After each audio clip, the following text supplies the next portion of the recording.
नमस्कार।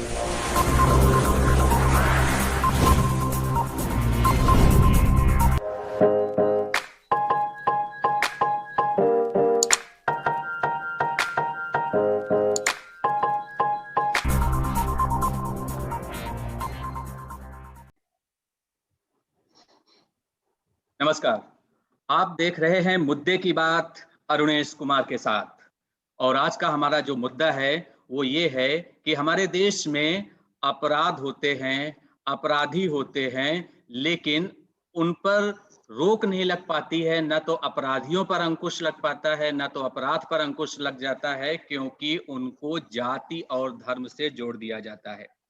हाल ही में देश की राजधानी दिल्ली से सटे हरियाणा के बल्लभगढ़ में दिन दहाड़े कॉलेज के सामने एक छात्रा के अपहरण की कोशिश की गई, और जब ये कोशिश नाकामयाब हो गई तो उसकी सरेआम गोली मारकर हत्या कर दी गई।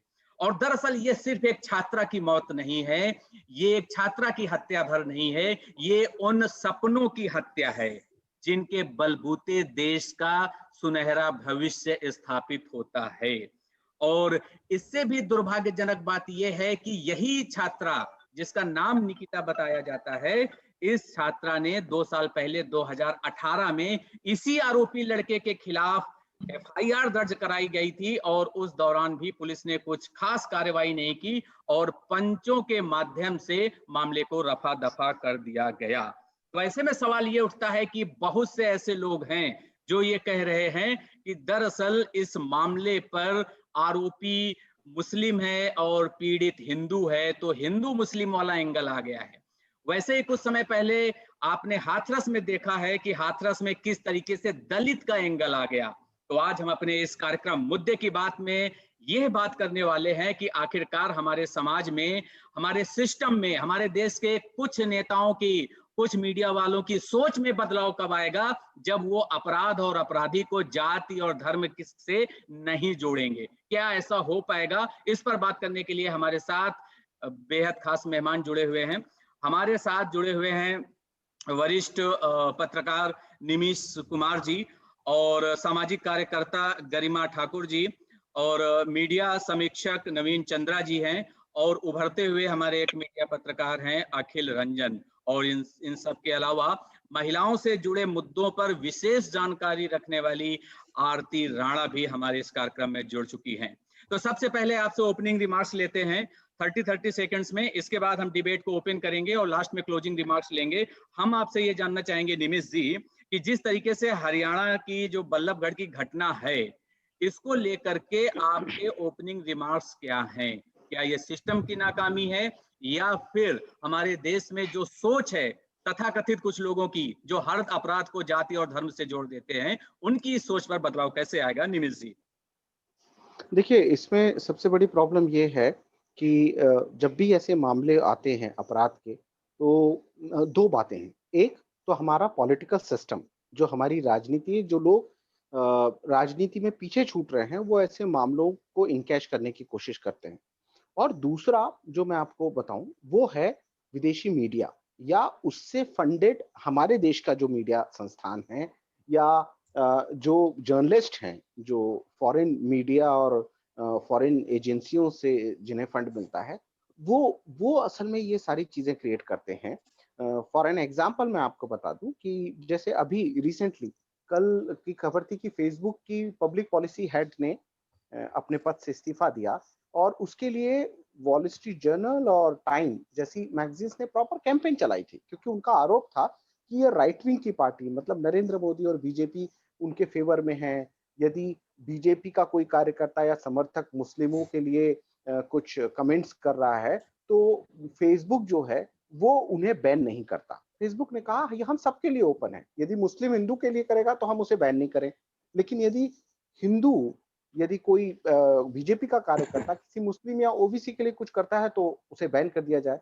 तो ये जो एक पॉइंट था, ये बेसिक चीज यही है कि जो राजनीति में अब जिनकी जमीन खिसक रही है, उनको वापस आना है तो वो सारे काम करते हैं। जैसे हाथरस के मामले में आपने देखा, कांग्रेस के लोग बराबर पहुंचे, सारे पार्टी के लोग पहुंचे। देखना यह है कि इस हरियाणा की इस घटना में वहां पर कितने लोग पहुंचते हैं। दूसरा, जो इंटरनेशनल मीडिया है वो इसे कितना कवर करता है। पहलू बिल्कुल, खान आपने को इंटरनेशनल दुनिया मीडिया की दुनिया ने बात की। सबने क्या। बिल्कुल, तो इंटरनेशनल मीडिया की आपने बात की, लेकिन हम अगर अपने नेशनल मीडिया की बात करें तो यहाँ पर भी तो कुछ ऐसे तथाकथित चैनल हैं या अखबार हैं या पत्रकार हैं जो बिल्कुल इस तरह की जो क्राइम की खबरें होती हैं उसको वो जाति और मजहब के एंगल से ही खबर को देखते हैं। उदाहरण के तौर पर बिल्कुल अगर मान लीजिए कोई हिंदू लड़की है और उसका मुस्लिम लड़के ने आरोप जिस पर लगा है, तो वो जानबूझ के हिंदू मुस्लिम लिखेंगे। लेकिन अगर इसका उल्टा हुआ कि मतलब मुस्लिम लड़की है और हिंदू लड़का है, तो उसको और ज्यादा हाईलाइट करेंगे, और ज्यादा दलित जैसे शब्दों का नहीं। प्रयोग करेंगे, हाँ, जो कि जैसे तो ये जैसे मीडिया, हमारी इंडिया की मीडिया की भी तो ये कमी है। नहीं, मैं आपको इसमें बताऊं, आप देखिए, अभी एक बात चेक कीजिएगा, हमेशा ये देखेंगे बहुत सारे हमारे मीडिया आउटलेट्स ऐसे हैं जो ऐसे मामले में कभी भी लड़की की जात का धर्म नहीं बताएंगे और लड़के का धर्म। जैसे अभी दिल्ली में एक 17-18 साल के लड़के को 10 मुस्लिम ने मार डाला था, ठीक है। उस हिंदू लड़के का एक मुस्लिम लड़की के साथ अफेयर था, ठीक है, किसी ने नहीं कहा। उसमें ये लिखा गया कि एक टीनेज लड़का जो था वो दूसरे रिलीजन के दूसरी कम्युनिटी की लड़की के साथ अफेयर था और उन्होंने, लेकिन यदि इसका अपोजिट होता, रिवर्स होता, तो क्या होता, बवाल कर जाता। पहलू खान को पूरी दुनिया की मीडिया ने कवर किया, हमारे इंडिया की मीडिया ने कवर किया। और आपको एक बात और मैं ये बता दूं, मैं फॉरेन अफेयर्स कवर करता हूं, इसलिए मैं आपको साफ साफ मुझे कहने में कोई वो नहीं, हमारे यहाँ बहुत सारे जर्नलिस्ट बड़े इंग्लिश मीडिया के ऐसे हैं जो सीधे तरीके से जिन्हें मदद मिलती है विदेशी एजेंसी से, वो उनकी फेलोशिप्स पे जाते हैं, वो उन्हें वहां से ग्रांट बिल्कुल, मिलती है, इसीलिए वो उन्हें अपने सारी देश चीजें, के साथ जो है इसीलिए वो इस तरीके से उनकी सोच होती है। मैं आऊंगा इस पर वापस बिल्कुल। आपके पास। मैं आपका जो है आरती राणा जी, महिलाओं से जुड़े मुद्दों पर आपकी खास जानकारी रहती है, अच्छी पकड़ है, अच्छी नॉलेज है आपको। आप हमें ये बताइए कि हरियाणा में खट्टर राज है, बीजेपी की सरकार है, और हरियाणा एक देश का एक ऐसा राज्य है जहां पर ये जो बोला जाता है कि वहां की जो लड़कियां हैं बहुत दिलेरू होती हैं, बहुत बहादुर होती हैं, और वहां पर इस तरह की घटना हो जाती है। हरियाणा सरकार ने अच्छा काम किया, तुरंत एसआईटी बनाई और 24 घंटे के अंदर जो दोनों आरोपी हैं उनको पकड़ भी लिया गया, गिरफ्तार भी कर लिया गया, वो पुलिस की रिमांड पर हैं। ऐसे में सवाल ये उठता है कि इस मामले की रिपोर्टिंग को लेकर के और इस मामले में जो आपके विपक्षी दल हैं, खासतौर पर कांग्रेस या दूसरे दल हैं हरियाणा में, उनकी भूमिका को आप कैसे देखती हैं आरती राणा जी? देखिए, जो निमिष कुमार जी ने कहा, बात बिल्कुल वही साफ है, और दो टूक बात उन्होंने कही है कि जो इंडियन मीडिया है वो बहुत ही दो तरह से चलता है। एक तो इस तरह से, अभी थोड़े दिन पहले एक एनडीटीवी पर की ही खबर थी, एक लड़का मारा गया, एक लड़की का रेप हुआ, और रेप हुआ तो हेडलाइन क्या बनी, अ दलित गर्ल रेप्ड बाय 4 पर्सन्स। वो लड़के भी दलित ही थे, उसी कम्युनिटी के थे, फिर भी उन्होंने उसको दलित गर्ल बोला। वहां पर तो एक दलित बोलने की जरूरत नहीं थी, अगर बोलते तो लड़कों का भी बोलना चाहिए था। और इसी तरह जहाँ एक ये राजपूत करके एक लड़का भी मारा गया था आदर्श नगर में, दिल्ली में, वहां भी यही हुआ था। वहां उस लड़के की फैमिली वालों ने उसको मारा था। आप कभी भी ये सुनिए, क्या ऐसा होता है कि अगर हिंदू लड़की हो और या मतलब हिंदू लड़का हो, उनकी फैमिली नहीं करती है ये सब। मुस्लिम्स के अगर वो जैसे वो कराना चाहते हैं कन्वर्जन, एक धर्म तरह पर से हम कहेंगे बिल्कुल। हम्म। जी, तो बेसिकली मुझे लगता है मसला कहीं ना कहीं वहीं घूम कर आता है, और फिर वही बात हो जाती है कि प्रोपेगेंडा करते हैं सारे चैनल्स, कुछ इधर की तरफ भागते हैं, कुछ उधर की तरफ भागते हैं, बिल्कुल। बस यही सब होता है। हाँ, ईशा। लेकिन सवाल सवाल दरअसल आरती ये है कि सिर्फ मीडिया के लोग ही इसमें शामिल नहीं है। इसीलिए मैंने अपने प्रोग्राम की शुरुआत में कहा था कि हमारे देश का समाज, सिस्टम और मीडिया के जो लोग हैं। अब नवीन चंद्रा को मैं बीच में लाना चाहूंगा। नवीन चंद्रा, इस पूरे मामले पर एक आरोप ये भी लगा है जो कि पीड़ित परिवार के जो उसकी मदर हैं लड़की की, उसने अपनी बाइट में इस बात को बोला है कि दरअसल जो आरोपी लड़का है मुस्लिम, वो ये दबाव बना रहा था लड़की पर कि वो धर्म परिवर्तन कराए और उससे शादी करे। तो ना तो वो शादी के लिए इंटरेस्टेड थी, ना तो वो धर्म परिवर्तन करना चाहती थी। एक तरफा प्यार का ये मामला था। अब एक तरफा इश्क में नाकाम होकर उसने इंतकाम लिया और गोली मार दी, ये क्राइम है। लेकिन जिस तरह से ये उसको एक नया एंगल जोड़ा गया और चैनलों ने भी इसको चलाया कि दरअसल ये लव जिहाद का मामला है, दरअसल ये धर्म परिवर्तन का मामला है, इससे आप कहां तक सहमत हैं और आपको क्या लगता है इसकी सच्चाई क्या है नवीन? देखिए, जो फोर्सफुली कन्वर्जन वाला जो मामला है, हमारे यहाँ के, हमारे इंडियन मीडिया के एक बहुत बड़े तबके के लिए तो ये कोई मुद्दा ही नहीं है। अगर आप इस मुद्दे को बीच में लाते हैं, तो फिर आप कम्युनल हो जाते हैं, आप फिर सेकुलर नहीं रहते। बिल्कुल। लेकिन क्या ये अगर लड़की की माँ कह रही है, तो फिर आप क्या आप उसको भी नहीं मानेंगे? कोई पॉलिटिकल पार्टी का एक्टिविस्ट नहीं कह रहा है, कोई प्रवक्ता नहीं कह रहा है, ये पीड़ित की माँ कह रही है, जिसका मर्डर हुआ है उसकी माँ कह रही है। लेकिन हमारे यहाँ का जो बहुत बड़ा मीडिया है, मीडिया का एक बहुत बड़ा तबका जो अपने आप को सेकुलर कहता है और अपने आप को निष्पक्ष कहता है, उसकी ये बहुत बड़ी विडंबना है। दूसरी चीज़, जैसे सर ने कहा कि बहुत सारी सर ने एक पहलू खान का जो केस हुआ था उसके बारे में ज़िक्र किया। ध्रुव त्यागी का मोती नगर में एक केस हुआ था, उसकी लड़की को कोई छेड़ रहे थे और उसने उसका विरोध किया तो उसको पीट-पीट के मार दिया गया। किसी के 2 आँसू नहीं निकले। डॉक्टर नारंग जो विकासपुरी में थे, उनको पीट-पीट के मारा, कुछ नहीं हुआ। अब आप देखिए हाथरस वाला जो केस हुआ था, उसमें दलित शब्द जोड़ा गया, क्यों? अगर जब भी आप समाज में कोई भी अपराध हो, उसमें दलित, अगड़ा, पिछड़ लगाने की ज़रूरत क्या है? अगर आप लगाते हैं, तो फिर आप एजेंडा चला रहे हैं। फिर आपकी नीयत ठीक नहीं है और बिल्कुल, नीयत ठीक एजेंडा नहीं क्या थी, बल्कि ये यही यही प्रोपेगेंडा वजह है, प्रोपेगेंडा वो चला रहे ज हैं। एक यही वजह है। अब आप देखिए दिल्ली से पूरी मीडिया, पूरे पॉलिटिकल पार्टीज़, पूरा एक तबका यहाँ से हाथरस गया और कितनी उसके लिए कितनी एक उन्होंने संघर्ष किया। अब यहाँ पर कोई बल्लभगढ़ नहीं जा सकता, जो कि दिल्ली से महज़ 1 घंटे की दूरी पर है। बिल्कुल। दिल्ली में रहते हुए कोई जो लड़का आदर्श नगर में मारा गया, उसके घर कोई नहीं जाता। तो हमारे समाज में सिर्फ पॉलिटिकल सिस्टम निकम्मा नहीं है, सिर्फ पुलिस सिस्टम निकम्मा नहीं है।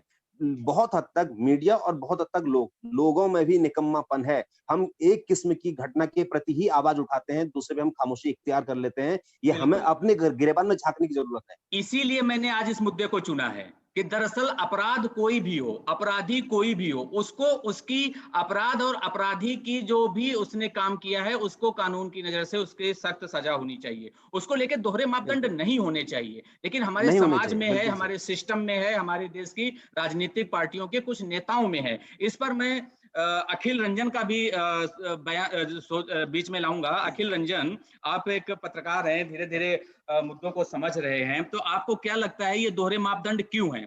क्यों अपनी सुविधा के अनुसार जो है दलित शब्द को जोड़ा जाता है या हिंदू मुस्लिम शब्द को जोड़ा या हटाया जाता है, चाहे वो मीडिया के लोग हों या फिर पॉलिटिकल पार्टीज के लोग हों?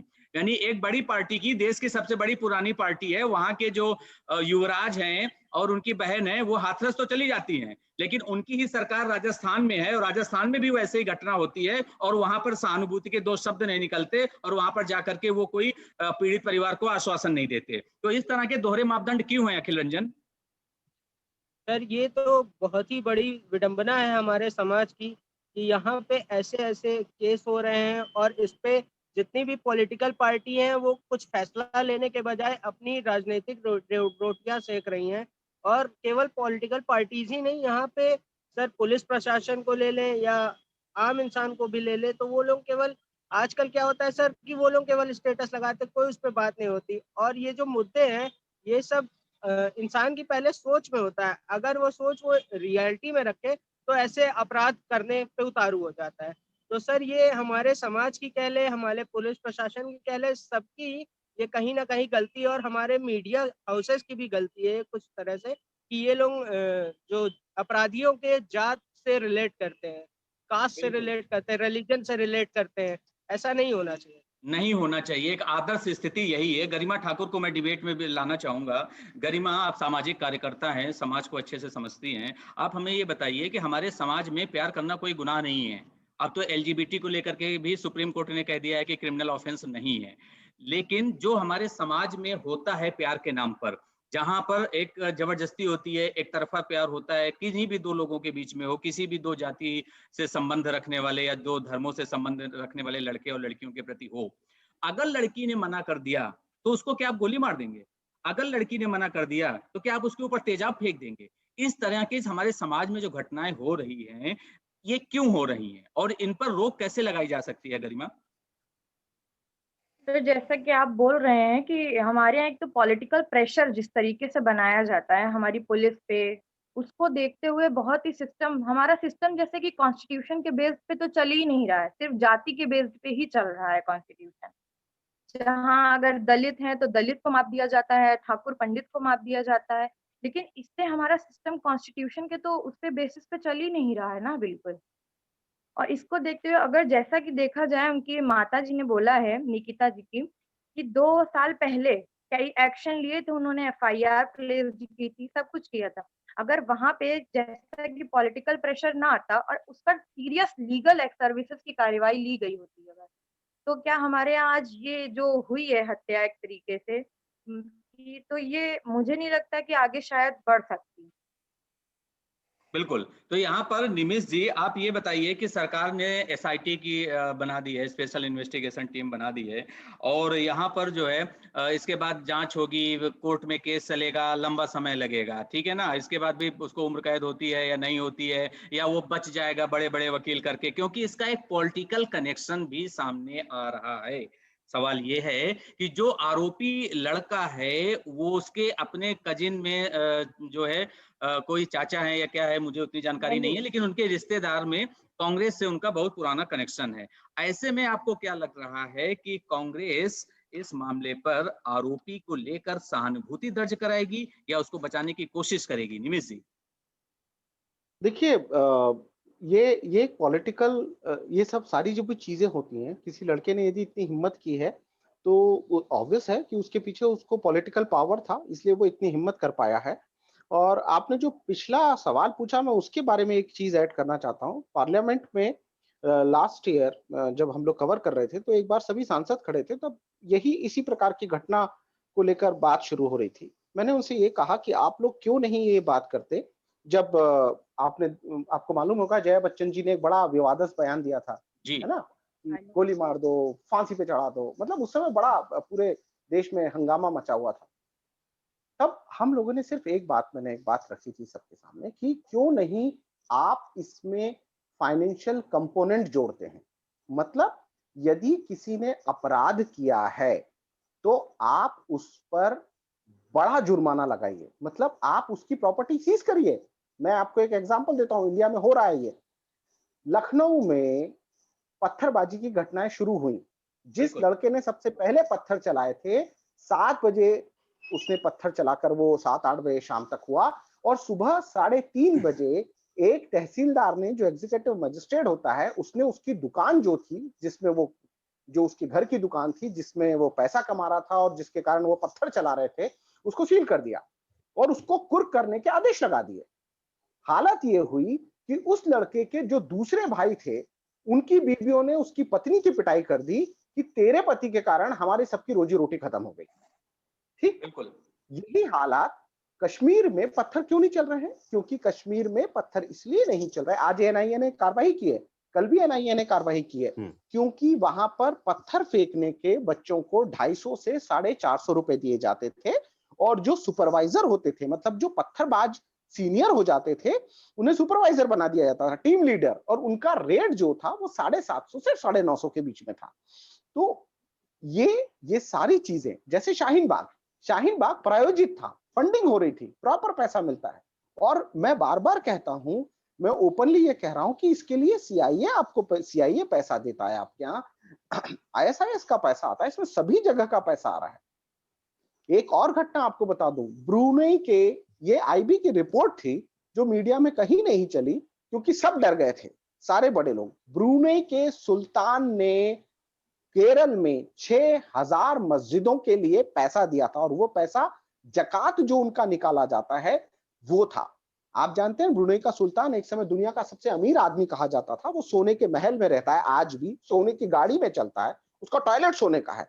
तो आप सोचिए उसने कितना जकात निकाला होगा, मतलब 10% निकाला था और वो सारा केरल में दिया। इसलिए केरल में मुस्लिम लीग आज भी है और बहुत स्ट्रांग है और वो सरकार में हिस्सेदार होती है। बिल्कुल, तो यानी कि आपका मानना है कि कहीं ना कहीं ये एक अंतरराष्ट्रीय बहुत बड़ा साजिश है, कॉन्स्पिरेसी है और इसमें सीआईए भी इन्वॉल्व है। ब्रुनेई के आपने उनका जिक्र किया, वो भी इन्वॉल्व है। लेकिन सवाल है कि अगर ये साजिश है, निमिष जी, जो मेरा सवाल है, अगर ये साजिश है, अगर इसमें विदेशी ताकतें इन्वॉल्व हैं, धर्म परिवर्तन कराने के मामले पर वो इंटरेस्ट ले रहे हैं, केरल में भी ऐसी कई घटनाएं होती हैं और लड़कियां बहुत सॉफ्ट कॉर्नर होती हैं कि उनको प्रेम के जाल में फंसाइए, शादी कीजिए और इसके बाद उनका धर्म परिवर्तन करा दीजिए। तो ये बात अगर आपके अनुसार सरकार को पता है तो सरकार इस पर सख्त कार्रवाई क्यों नहीं करती है? ऐसे लोगों को जो सरकार है क्यों नहीं इनको रोक लगाई जाती है? सरकार इसलिए नहीं कर सकती क्योंकि हम एक डेमोक्रेसी में रहते हैं और हमारे यहाँ सबसे बड़ी चीज है जो सेकुलर शब्द निकला है ना। आप देखिए, मैं आपको एक बात बताऊं, 20 साल पहले जब हम फॉरेन अफेयर्स कवर करना शुरू कर रहे थे तब फ्रांस में एक छोटी सी घटना हुई। वहां यह हुआ कि फ्रांस की एक सरकार ने बुर्का, पब्लिक प्लेसेस पे बुर्का बैन करने का एक आदेश निकाला। आदेश था, कोई नियम नहीं था। हालात ये हुए कि उस समय फ्रेंच महिलाएं बुर्का पहनकर सड़कों पर निकल गईं। उसी फ्रांस में आज हालात ये हैं कि मैक्रोन कह रहा है कि हम रेडिकल इस्लामिस्ट को बाहर निकाल देंगे, मतलब हम उनको काट देंगे, हमको गोली मार देंगे, और पूरा फ्रांस उसके साथ खड़ा है। बिल्कुल, यही तो ये बेल्जियम, देश की यही सोच में स्वीडन। अंतर है। ये कब हुआ? काश इंडिया भी फ्रांस की तरह होता, हाँ, क्योंकि यहाँ पे ऐसा नहीं हो सकता, क्योंकि हमारे देश के अपने कुछ ऐसे लोग हैं जो देश के अंदर हाँ। रहते हैं, देश का खाते हैं और देश की ही बुराई करते हैं, उनको देश में ही असुरक्षा खिलाफ नजर आती है। तो यहाँ पर 9/11 के बाद अमेरिका का एटीट्यूड बदल गया। इससे पहले अमेरिका मानवाधिकार की बातें करता था, आज अमेरिका का मानवाधिकार जो है वो 9/11 के बाद से खत्म हो चुका है। बिल्कुल। तो वहां शाहरुख आरती खान के जी, कपड़े अब मैं उतरवा दिए आपके जाते पास हैं। आना चाहूंगा। आरती, आप एक बात बताइए कि ये जो धर्म परिवर्तन वाली बातें हैं, लव जिहाद वाली जो बातें हैं, हमारे देश का संविधान क्या कहता है कि हर एक व्यक्ति को धार्मिक स्वतंत्रता का अधिकार है, आप अपनी मर्जी से अपना धर्म चुन सकते हैं। लेकिन क्यों ये कुछ लोगों के द्वारा धर्म परिवर्तन लड़कियों का कराया जाता है? क्यों ये प्रेम के नाम पर के उनको जो है बरगलाया जाता है, और इससे उनको क्या फायदा होता है, क्या नुकसान होता है, या हमारे समाज में, हमारे सिस्टम में इस पर रोक क्यों नहीं लगाई जा रही है? ये कैसे रोक लग सकती है आरती जी?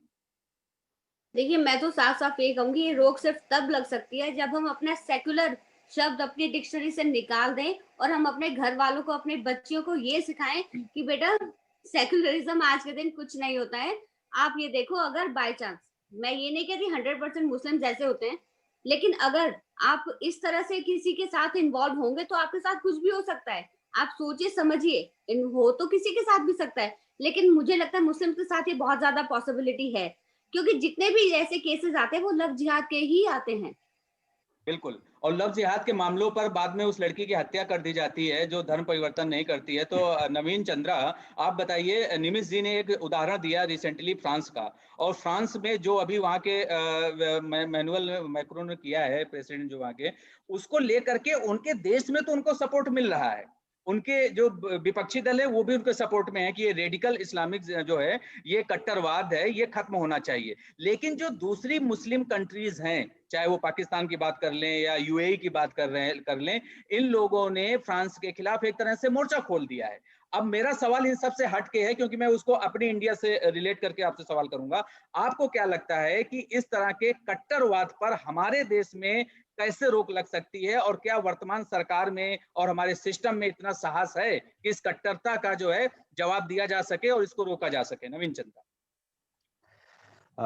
मैं आपके सवाल पे आऊं उससे पहले एक शब्द सेकुलर, मुझे लगता है कि जितना देश के फैब्रिक का नुकसान इस वर्ड ने किया उतना किसी ने नहीं किया। हमें क्या सिखाया गया है? मैंने बचपन में सुना था, सर्वे भवन्तु सुखिनः सर्वे सन्तु निरामया सर्वे भद्राणि पश्यन्तु मां कश्चित् दुःखभाग्। इससे बड़ा क्या कोई सेकुलरिज्म हो सकता है? बिल्कुल। वसुधैव कुटुंबकम, वसुधैव कुटुंबकम, क्या इससे बड़ा कोई सेकुलरिज्म हो सकता है? अब जो सेकुलर वर्ड जोड़ा वो वोट बैंक था, उस पे ज्यादा नहीं जाते हैं, वो वोट बैंक के लिए किया गया। अब आपने बोला जो फ्रांस में हुआ या जो अमेरिका का एटीट्यूड 9/11 के बाद बदला, क्या हमारे साथ, हमारे यहाँ कब होगा? मुझे लगता है कभी नहीं होगा। एटलीस्ट हमारे और आपके जीवन काल में नहीं हो सकता। अब आपने एक सवाल और किया, क्या सरकार, जो वर्तमान सरकार है, वो कर सकती है? बिल्कुल नहीं कर सकती। कोई भी सरकार मजबूत या कमजोर नहीं होती है, उसके पीछे लोग कितने खड़े हैं उससे उस सरकार की मजबूती या कमजोरी देखी जा सकती है, और हमारे यहाँ नहीं हो सकता। हमारे यहाँ आप आज कुछ कीजिए, किसी कट्टरवादी संगठन पे आप हाथ डाल के देखिए, आप सोचिए एक पीएफआई जैसा संगठन जिसका हर दंगों में हर जगह नाम आता है, उस पे आज सरकार, इतनी पूर्ण बहुमत की सरकार है, वो उस पे बैन नहीं कर सकती है। क्यों? क्योंकि सबको पता है कि बवाल हो जाएगा, भौकाल काट दिया जाएगा। सबको पता था कि जो शाहीन बाग में दंगे हुए, जो शाहीन बाग में जो आंदोलन था, वो सबको पता था प्रायोजित था। मैं आपको एक बात बताऊं, जो नॉर्थ ईस्ट दिल्ली में जो दंगे हुए थे, वो मेरे घर से मात्र 200 मीटर दूर पे हुए थे, मेरे घर से। और वहां के हर आदमी को, बच्चे को ये पता था कि ये फटेगा, और सबको पता था। कि इसके पीछे बहुत बड़ा संगठन काम कर रहा है, लेकिन नहीं रोक पाए। क्यों? क्योंकि सरकार के सिमिलरली एक ऐसा तंत्र है, एक ऐसा नेक्सस है जो उनको सपोर्ट करता है। क्यों किसी रेपिस्ट को फांसी नहीं हो पाती आज तक? हम रेपिस्ट में हम ढूंढते, ये बच्चा माइनर है, इसको 10,000 रुपए की सिलाई मशीन दे दो, इसको छोड़ दो। क्यों भाई? जो रेप कर रहा है वो माइनर कैसे हो गया? जुबनाइल, हमारे यहाँ जुबनाइल है, रेप करने वाले को जुबनाइल माना जाता है। क्यों भैया? जिसने इतना जघन्य अपराध किया, आतंकवादी, गोली मारो। जिसने कल जो बल्लभगढ़ में हुआ है, आप उसको, मैं आपको लिख के दे रहा हूं, कुछ नहीं होगा उसका। जैसे ही कुछ दिन कोर्ट में केस जाएगा, उसके बाद जैसे ही बड़े कोर्ट में हो जाएंगे, बड़े कोर्ट में बड़े काले कोर्ट वाले बड़े नेता लोग होते हैं, वो बचा लेते हैं। क्यों? उनको पैसा देने के लिए पीछे से एक संगठन होता है। और जैसे आप जमात का जिक्र आया है, जो ब्रुनेई के सुल्तान ने अपना पैसा दिया है, ऐसी फंडिंग हर किसी होती है। पीएफआई को पैसा मिला है, ये सरकार कब से कर रही है, लेकिन सरकार क्यों हाथ पे हाथ धरे बैठी है? क्यों नहीं उसके खिलाफ कार्रवाई करती है?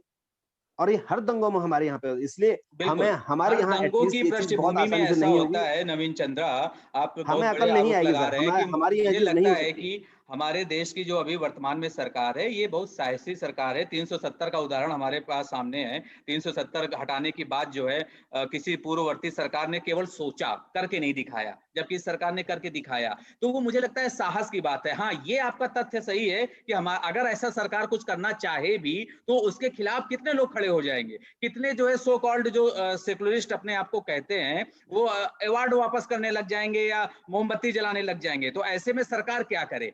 सवाल यहाँ पर गरिमा ये भी है, अब आपसे हम क्लोजिंग रिमार्क्स लेना चाहेंगे कि आपको क्या लगता है कि इस तरह की जो घटनाएं होती हैं, ऐसा नहीं है केवल बल्लभगढ़ में है या बल्लभगढ़ में बीजेपी की सरकार है इसलिए वहां पर ऐसा है, या फिर जो वहां के हरियाणा के अनिल विज हैं, एक मंत्री जी हैं, और उन्होंने ये बयान दिया है कि हम हर किसी को व्यक्तिगत सुरक्षा नहीं दे सकते।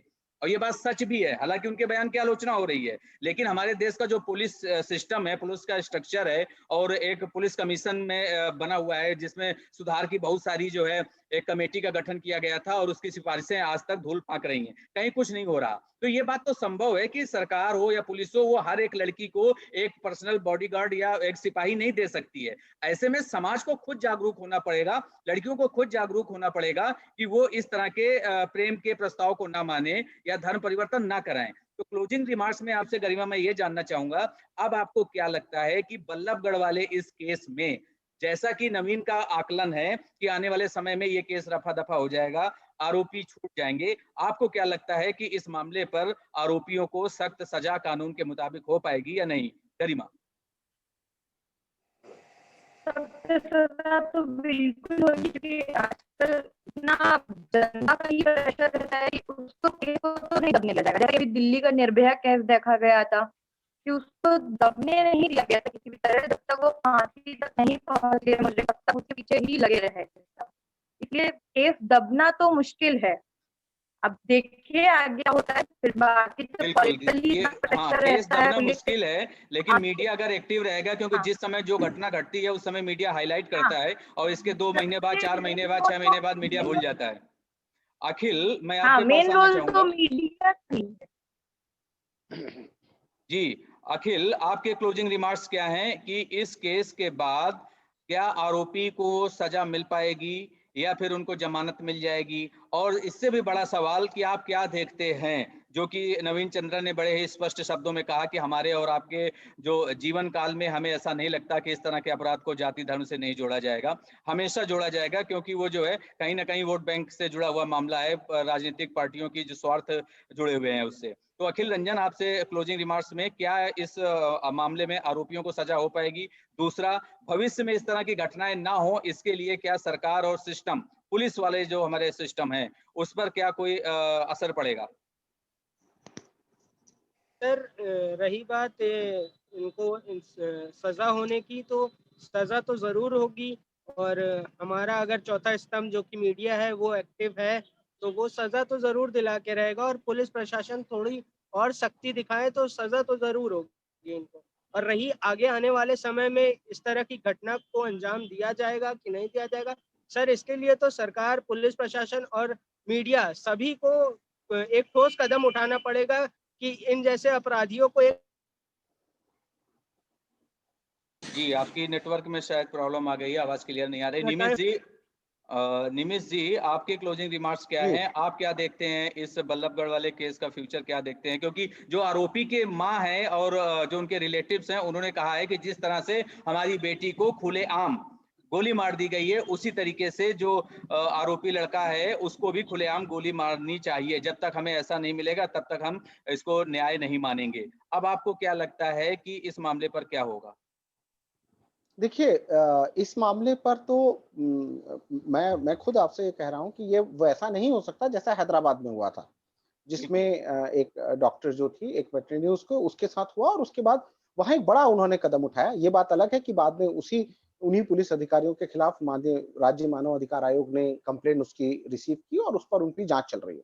लेकिन मैं बार-बार एक बात हमेशा से कहते आया हूँ पार्लियामेंटेरियन और बड़े फोरम्स पर कि इन सब मामलों में आपको उस परिवार और उस समाज के लोगों पे जुर्माने लगाने पड़ेंगे। उसका मैं रीज़न बताता हूँ। आपके घर में यदि आपके पड़ोसी या आपके भतीजे या भांजे या बहनोई के किसी बच्चे ने कुछ कर दिया और आपको 10,000 रुपए का भी जुर्माना लगा, तो आप अगली बार अपने पूरे खानदान के बच्चों और उनके माँ-बाप को कहें कि खबरदार किसी ने कुछ गलत किया तो, मुझे पैसे नहीं। समझिए, हम पैसे को लेकर बहुत चीप लोग हैं हिंदुस्तान में। हम जब तक हम पर पैसे की मार नहीं पड़ती, हम नहीं सुधरते। इसका एक बड़ा उदाहरण आपने देखा ट्रैफिक के मामलों में। जैसे बिल्कुल। ही नितिन गडकरी और उन्होंने पैसे का जुर्माना बढ़ाया, ये सारी चीजें हो गई। सजा आप बहुत लंबी नहीं दे सकते, अमेरिका समान कि आप 256 साल की सजा दे दें, लेकिन आप यदि हिंदुस्तान में पैसे का जुर्माना लगाएं, संपत्तियां कुर्क करने लगें, आप देखिए सब ये पूरा देश राम राज्य हो जाएगा, सब इतने सुधर जाएंगे कि कुछ नहीं। और बिल्कुल, इसका तो उसके लिए हमारे देश में एक पॉइंट कानून में भी जी, जी। बिल्कुल सुषमा जी ने खुद कहा जब वो लास्ट टाइम सिंगापुर से लौटी थी जी, तो जी, उन्होंने कहा कि संक्षेप में अपनी बात पूरी रखें। सिंगापुर के प्रधानमंत्री ने कहा कि भारत के जो इंडियंस हैं वो सबसे ज्यादा लॉ अबाइडिंग हैं।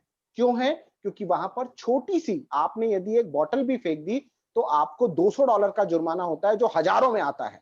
बिल्कुल। तो आपको यहाँ पर पैसा और वो भी उसके परिवार वालों पे, रिश्तेदारों पे, सब पे लगाइए क्योंकि ऐसे लड़के की जिम्मेदारी उसके परिवार की थी। ये क्रिमिनल एक दिन में नहीं बनते, ये परिवार बिल्कुल। के संस्कारों के चलते बनते। संस्कारों के सबकी चलते गलती है, बनते हैं। ये बहुत जुर्माना अच्छा लगाइए। सजेशन है, बहुत अच्छा सजेशन है आपका, लेकिन मुझे लगता है इसके लिए हमारी सरकार को आगे आना पड़ेगा, को जो हाँ, कानून में बदलाव करना पड़ेगा।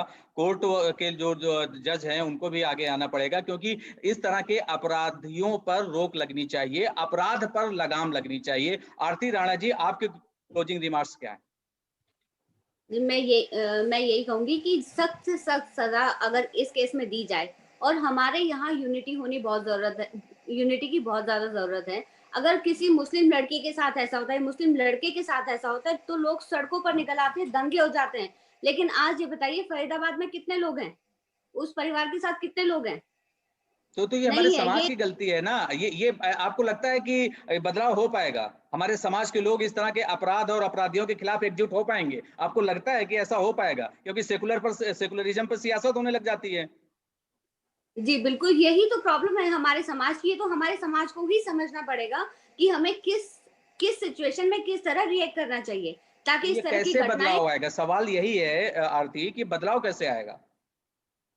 तो या तो इसका एक सॉल्यूशन वही जैसे निमिष कुमार जी ने कहा कि अगर फाइनेंशियल कंपनसेशन उन्हें देना पड़े तो, या फिर maybe uniform civil code अगर लगे और बिल्कुल, हर धर्म। ये आपका एक अच्छा पॉइंट है कि यूनिफॉर्म सिविल कोड आ जाए तो शायद उससे कुछ परिवर्तन आएगा। नवीन चंद्रा, आपको क्या लगता है कि हमारे देश में एक जनसंख्या नियंत्रण कानून है, उसको लेकर के काफी सियासत होने लग जाती है, यूनिफॉर्म सिविल कोड है, हालांकि ये सब हमारे जो है वर्तमान सरकार के एजेंडे में है, लेकिन आपको क्या लगता है कि सरकार के सामने इतना आसान होगा इस तरह के जो है एजेंडे को पूरा कर पाना? संक्षेप में जवाब दे, समय का अभाव है। नवीन। बिल्कुल आसान नहीं होगा। उसकी वजह ये है कि एक तो सरकार कमजोर होती जा रही है। कमजोर इन द सेंस कि अपर हाउस में जो एनडीए के घटक दल थे वो उससे आप देखिए पहले शिवसेना अलग हुई, फिर अकाली दल अलग हो गया। अभी पता नहीं इन मुद्दों पे, जिन आप 2 मुद्दों का नाम लिया, यूनिफॉर्म सिविल कोड और जनसंख्या, पता नहीं जेडीयू भी साथ में रहेगी या नहीं रहेगी, मुझे नहीं पता। तो इसलिए लोकसभा में तो ठीक है, उनके पास क्लियर मेजोरिटी है, 300 प्लस वो लोग हैं, बट राज्यसभा में तो हमारी सिस्टम ऐसा है हमारे कि हमें राज्यसभा का अप्रूवल लेना जरूरी है, तो राज्यसभा में हमारी सरकार कमजोर है, तो ये चीज हो नहीं सकती। मैं एक चीज कहना चाहूंगा, आपने बार बार आप कहते हैं सरकार हमारी मजबूत जरूर है, लेकिन हमारा समाज मजबूत नहीं है। और जब तक हमारा समाज मजबूत नहीं होगा, हम किसी भी बुराई से, किसी भी कुरीति से हम नहीं उबर पाएंगे। ये बिल्कुल चीज आप सही लिख बात के है। ले बहुत लीजिए। बहुत बहुत हमें बहुत समाज को धन्यवाद मजबूत करना पड़ेगा। नवीन जी, निमिष, आरती राणा जी, अखिल रंजन और गरिमा ठाकुर इस मुद्दे पर बात करने के लिए। और हमें भी यही लगता है कि समाज